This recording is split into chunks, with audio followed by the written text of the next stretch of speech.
summer of 2003, I travelled to a small town in central Bosnia to meet a very brave woman. It was already 8 years after the end of the brutal conflict that tore through the Balkans in the 1990s, but the scars of that war were still everywhere, in the burnt-out buildings, the bullet-marked houses, most of all in the faces of those that you passed on the streets.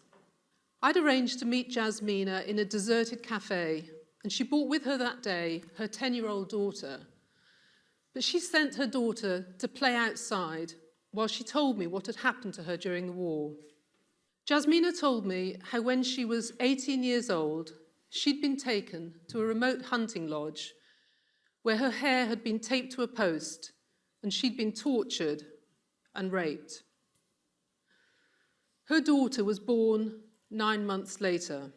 Jasmina was one of tens of thousands of women who were subjected to what has now been recognised in international law as mass genocidal rape. Most women who gave birth to children in this way didn't keep their babies, and few talked about it afterwards. It was regarded as taboo. But Jasmina agreed to talk to me that day because she was convinced that ultimately honesty was in the best interests of her child. She sat chain smoking as she told me how she'd struggled at first to love her child. How when she was an infant crying to be fed, Jasmina would pretend she didn't hear her and she'd walk away. But then she told me when she saw her baby daughter rocking herself for comfort, her heart had melted.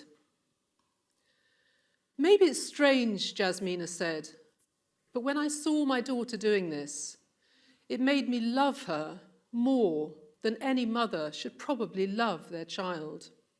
It was this fierce and protective love that Jasmina felt for her daughter that helped her back to some sort of normality after the end of the war. Of the many stories I covered as a foreign correspondent for the Sunday Times over more than 20 years, this story of Jasmina and her daughter and the other children I met who'd also been born as a result of rape has always stayed with me. It prompted an outpouring of letters from readers of the Sunday Times, also moved by the bravery of these women and children. I believe this story touched all our hearts because it spoke of glimmers of light that came out of so much darkness. We live in a world numbed by the amount of attention paid to violence and terrorism and political and religious power struggles. But stories of hope and redemption, like Jasmina's, exist in almost every horror mankind has yet devised. But all too often, the sharpest spotlight is shone on humanity's darkest deeds. And there's no doubt that we need to shine a light into those dark corners where atrocities of one kind or another are committed. And I have many brave journalist colleagues who put their life on the line to do this every day. But I believe there's a hunger for more signs of hope, a thirst for more attention to be paid, not to those determined to drive us ever further into the abyss, but to those who master the most difficult task of all, the art of finding light in sometimes unimaginable darkness. I came to a deeper appreciation of this 3 years ago, when my writing took a different turn. After so many years spent writing about conflict of one kind or another in places like Bosnia, Kosovo, Gaza, Iran, Colombia, in 2012, I stepped back from this kind of journalism that I dedicated most of my career to concentrating on, prompted in part by the sudden death of both of my parents within just a few months of each other. I realised that after so long spent bearing witness to the suffering of others, I'd reached a stage where I was struggling to handle my own. At the time, I just embarked on writing a book about women in the East and the West who dedicate their lives to living as Buddhist nuns. And over the next 2 years, I travelled more than 60,000 miles around the world, listening to their remarkable stories.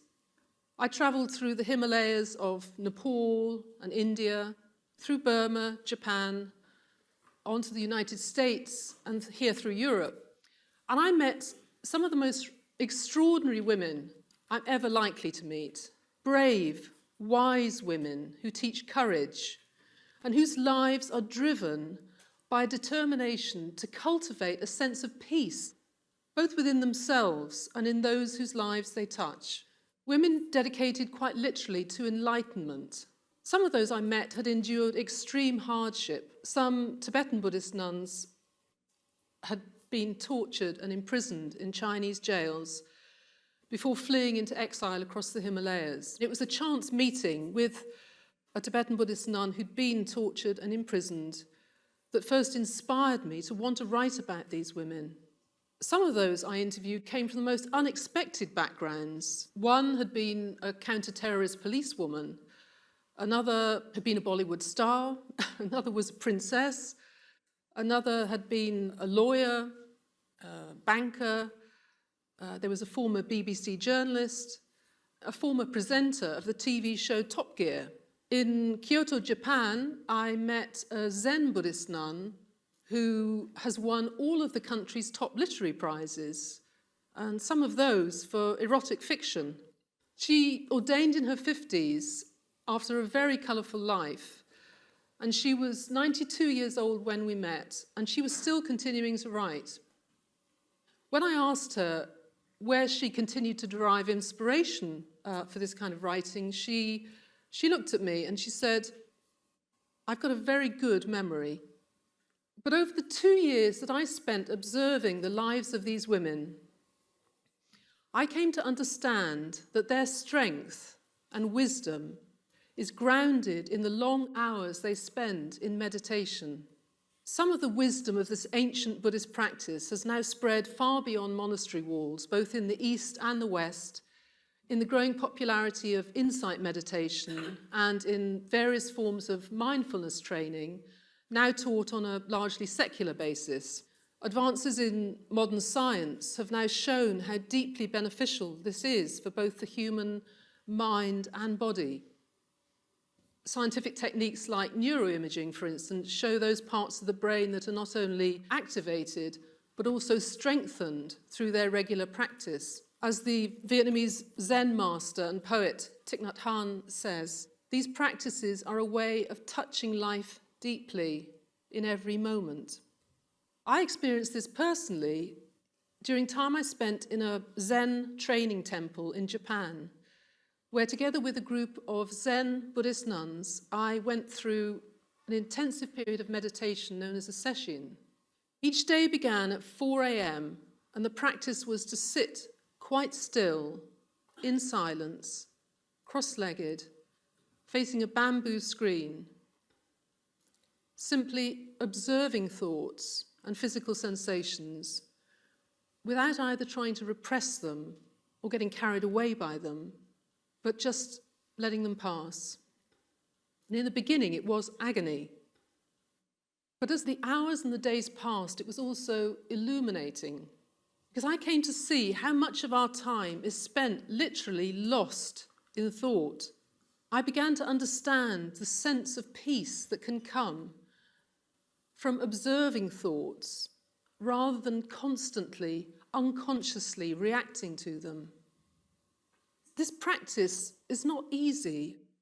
When I saw how difficult it can be, I gained a deep respect for these women who dedicate their lives to this kind of acute awareness in order to be able to help others from a place of true compassion. They do this in many ways, through teaching others, through working with the dying, working in prisons. And I witnessed all of this and I saw the profound difference it can make to people's lives.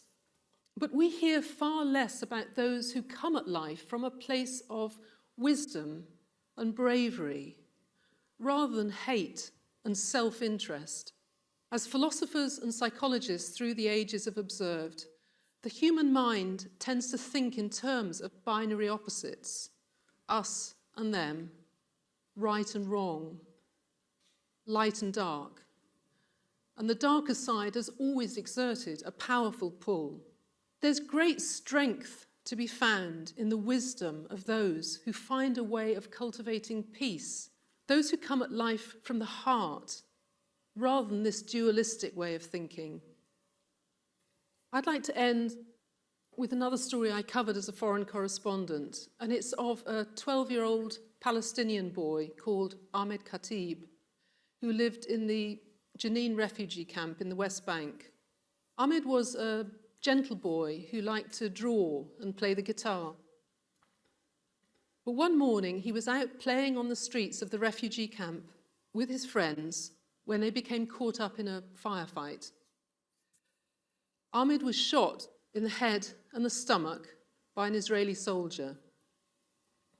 He clung to life for several days, but when he finally lost his battle, his mother Abla and father Ismail took the decision to donate Ahmed's organs for transplant. Within a day, Ahmed's heart, lungs, liver and kidneys had been given to 6 desperately ill people, 2 Arabs, 4 Jews, 5 of them children, and all of them Israelis.